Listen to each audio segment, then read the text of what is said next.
back as Jane Foster. What made you want to do another Thor film?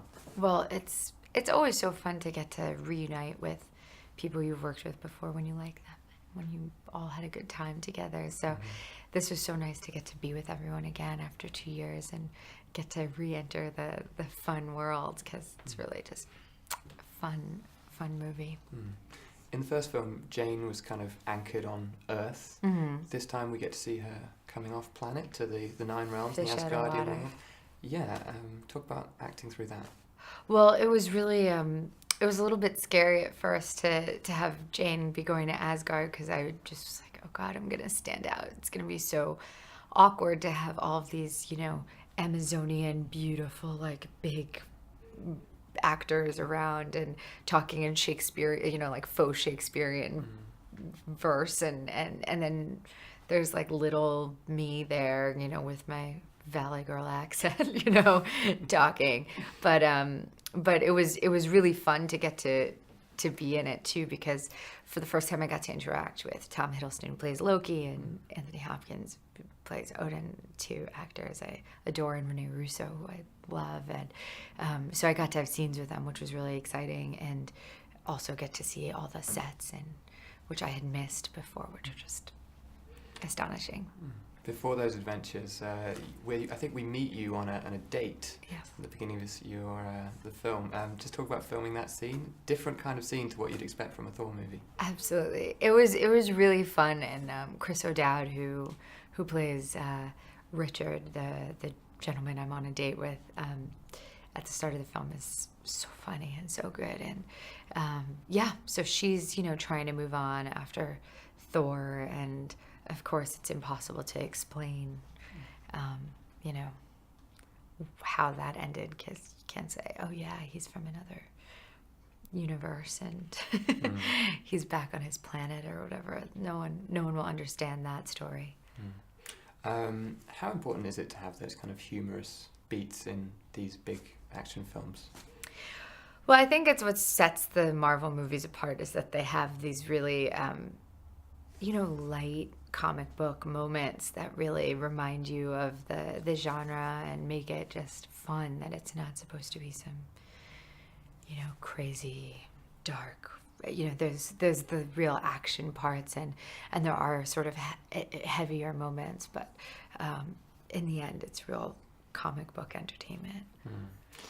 You've started to tour the film around the world. You've started to see the fans' reaction as well. Yeah.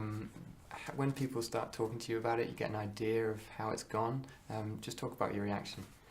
Well, it's been so exciting because, you have no idea when you're shooting these movies what they're going to turn out like, because there's so many effects, there's so many people involved, the scope is so large, like it's kind of impossible to feel what the movie's going to be like.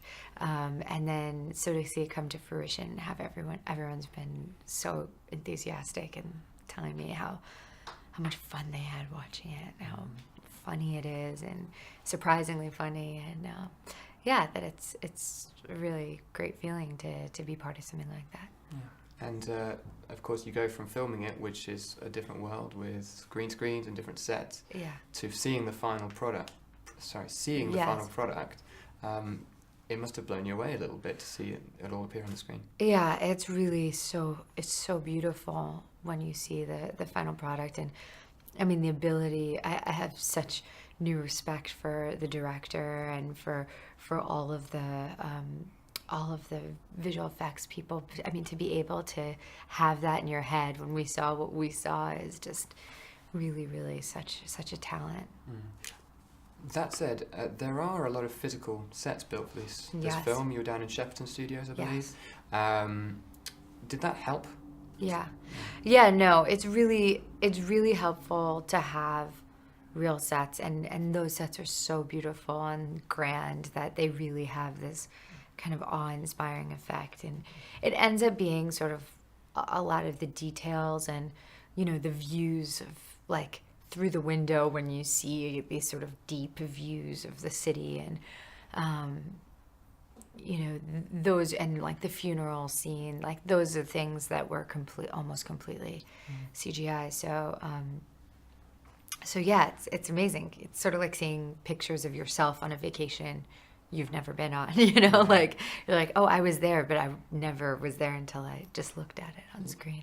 Yeah. Finally, when you get to go to Asgard, I mean, we've seen you in space costume before, but it's another, you know, alien get-up you have to put on, and the character looks, like you said, a fish out of water. Yeah. Is that still fun for you? Do you enjoy that kind of thing? Yeah, it's really fun. I mean, it's just, I think it's rare in film these days to get that level of artisanship. I mean, the fabrics are made expressly for the movie. I mean, they design them and manufacture the fabrics particularly for this, and they're like super beautiful, you know, silks, and then all of the jewelry and armor is handmade by people in the studio. There's like a whole workshop. It's like old Hollywood that, you know, we weren't lucky enough to live through. You can experience a little bit of in these movies.